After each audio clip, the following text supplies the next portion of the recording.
ትዳር ባንድም በሆነ ምክንያት ሊፋረስ ይችላል። ፈጣሪ ላላቸው ደግሞ እስከ ሞት ድረስ አብሮ የሚዘርጉበት የህይወት ትልቁ የሆነ የህይወታችን አካል ነው ማለት ነው። ሰላም ውድ ቤተሰቦች እንዴት ናችሁ? ደህና ናችሁ ወይ? በሳምሶን ቤቢ እና በዳጊ እንግዲህ ሰሞኑን እየተፈጠረ ያለውን ነገር ሁላችንም ያየነው ነገር ነው ማለት ነው።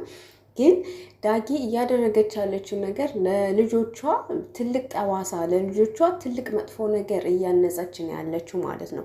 በእርግጥ እሷ ያለፈችበትን ህይወት ማናችንም ላናልፍበት እንችላለን። በተለይ ልጆችን ይዞ 3 ልጆችን ይዞ ለሴት ልጅ በጣም ከባድ ነገር ነው የሚሆነው ማለት ነው። ግን በዚህ ልክ ደግሞ ሚዲያ ላይ ወጥቶ የልጆችን አይምሮ ሚነካ ነገር ማድረግ ተገቢ ነው ብዬ አልልም ማለት ነው። ህፃኗ ልጅ ያለችውን ሰምታችኋል። ቪዲዮ ተቆርጦ ቲክታክ ላይ እንደተለቀቀ ሶሻል ሚዲያ ላይ ተለቆ ነበረ። ያ ቪዲዮ ህፃኗ ያለችው እንግዲህ እኛን ብትወደን ኖሮ ቤቱን አትሸጥብንም ነበር ነው ያለችው። እዚች ህፃን ላይ ትልቅ ጠባሳ ምን ያህል እንደሚያድር አስቡት። በህፃን እድሜዋ የአባቷን መጥፎነት የአባቷን መጥፎ ጎን እየተነገራች ካደገች ወደፊት እች ልጅ ምንድን ነው የምትሆነው? ምንድን ነው አይምሮዋ ውስጥ ይዛ የምታድገው ማለት ነው። ትልቋ ልጅም እንግዲህ ለእናትየዋ ከእናትየዋ ጎን ሆና እናቴን እየሰደብካት ነው ያለው እያለች እየተከራከረች ነበረ ማለት ነው። ዳጊ ደግሞ በዚህ ልክ ቪዲዮ ቀርጻ የልጆቿን አባት እንደዚህ ማድረግ አልነበረባትም። ታውቃላችሁ ገኒ የ3 ልጆች ነው የ4 ልጆች እናትና አባት ተለያይተው ከ14 ዓመት በኋላ ተመልሰው ትዳር መስርተዋል ማለት ነው። ይሄ ምንድን ነው? ገኒ ጠንካራ በመሆኗ ነው።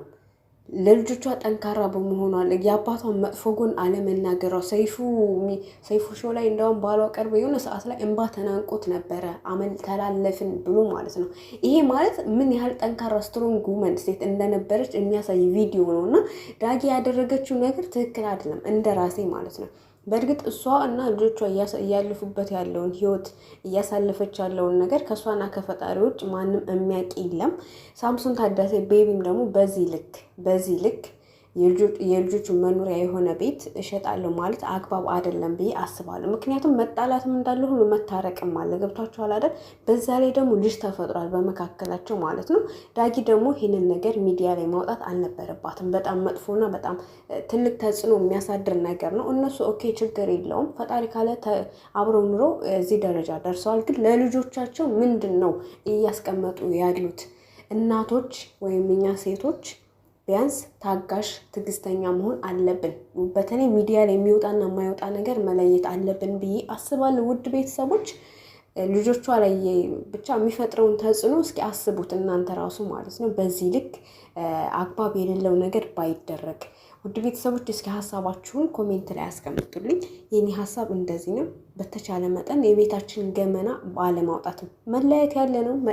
በፍቅር አብሮ መኖር አለመስማማት አለመግባባት ያለ ነው። ነገ ደግሞ ፈጣሪ ብሎ እነዚህን ሰዎች መልሶ ሊያጣምራቸው ይችላል። ግን በልጆቻቸው ላይ የሚፈጥረው ነገር በጣም ከባድ ስለሆነ እዚህ ጋር ጥንቃቄ ብናደርግ ብዬ አስባለሁ። ቪዲዮውን ከወደዳችሁት